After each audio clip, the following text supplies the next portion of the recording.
Hello mga kasabong! Magandang araw po sa inyo lahat dyan. Magandang araw at welcome po dito sa ating munting YouTube channel, no? DGB Backyard mga kasabong. Una sa lahat, binabati ko po kayo ng Merry Christmas, no? Merry Christmas sa inyong lahat mga kasabong. Merry Christmas sa ating katropang sabungero na mga OFW na sa ibang bansa. Ingat po kayong lahat dyan mga kasabong, no? Ingat kayo palagi. Pasensya na medyo huli tayo nakapag-greet sa inyo ng Merry Christmas dahil nalasing po ako sa Pasko mga kasabong. Kaya hindi ko nakapag-upload ng video. Hindi ako nakapag-vlog, no? And advance Happy New Year na rin. Advance Happy New Year sa inyong lahat mga kasabong, no? Advance na. No? Uunahan ko na kayo dahil baka hindi naman ako makapag-video, makapag-vlog sa New Year, baka malasing na naman ako. Kaya advance Happy New Year sa inyong lahat mga kasabong. Diretso tayo ngayon mga kasabong sa ating topic, no? Yung topic natin ngayon mga kasabong, katanungan po ito ng subscriber ko, no? Nag-chat sa akin mga kasabong, no? Nag-chat sa akin. Yung aking Facebook account, pwede nyo ako i-PM mga kasabong kung may mga katanungan kayo. Yung aking Facebook account, nandyan sa screen yan. Dalawa yan mga kasabong, no? PM nyo lang ako dyan kung may mga katanungan kayo. Sasagutin natin yan, gagawa natin ng video para may upload natin. Okay? Pero bago natin simulan mga kasabong, makikisuyo ako sa inyo, yung mga bagong viewers dyan. No? Kung hindi ka pa nakapag-subscribe, pindutin yung subscribe sa ibaba at yung bell button para updated ka pag may bago akong video na i-upload mga kasabong. Okay? At pakisuyo na rin, pasubscribe rin mga kasabong sa una kong YouTube channel, no? May una kasi akong YouTube channel, ito pangalawa ko na kasi to. Yung aking unang YouTube channel andyan sa screen yan. Pobreng Mananabong. Pa-subscribe mga kasabong. Okay, thank you. Ito na. Yung katanungan ng aking subscriber mga kasabong. Itong nagtatanong, baguhan to. Kadalasan naman nagtatanong sa akin mga kasabong mga baguhan. Yung kanyang katanungan, ano ba daw yung magandang vitamins or suplemento para maging malakas mamalo yung kanyang mga alaga? Kasi daw, yung kanyang mga alaga, mga kasabong, mahihina talaga pumalo. Ano ba daw yung magandang vitamins o supplement para maging malakas mamalo yung kanyang mga alaga? Ang sagot ko lang dyan, mga kasabong, una talaga mga kasabong, para maging malakas mamalo yung ating mga alaga, nasa lahi kasi yan. Nasa lahi yan mga kasabong, or sa bloodline. Minamana yan, yung malakas pumalo, malakas yung pakpak. Minamana po yan ng mga anak sa kanilang mga magulang.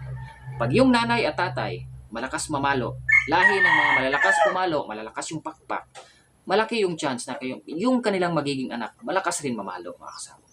Pag yung nanay at tatay, lahi ng mahihina pumalo, malaki yung chance na ang mga anak mahina rin pumalo. Yan mga kasabong. Yan talaga yung una. Sa lahi po yan. Sa bloodline. Minamana galing sa mga magulang.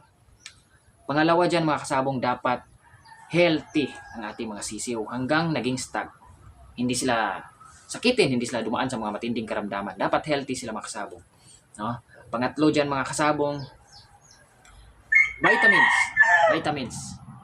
Dapat mga kasabong, binibigyan natin sila mga magandang vitamins para maganda yung kanilang pangatawan, malakas yung kanilang pangatawan. At yung pang-apat mga kasabong, dapat i-exercise rin natin yung mga ating mga alaga. Kahit malakas na sila pumalo mga kasabong, dapat i-exercise natin sila. Kakaskas, pinapakaskas natin, pinapakahig natin, sinasampi natin, inispa natin. Yun mga kasabong, no? Pinapalipad natin para ma-exercise yung kanilang katawan, para mas maganda talaga yung kanilang palo. Okay mga kasabong?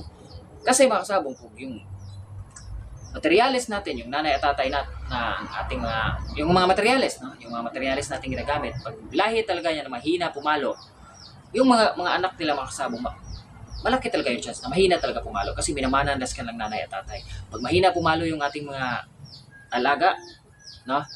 Kahit anong vitamins paibigay natin dyan mga kasabong, kahit anong exercise paibigay natin, kahit healthy pa sila, mahina talaga sila pumalo mga kasabong, no? Kasi minamanandas ka ng nanay at tatay.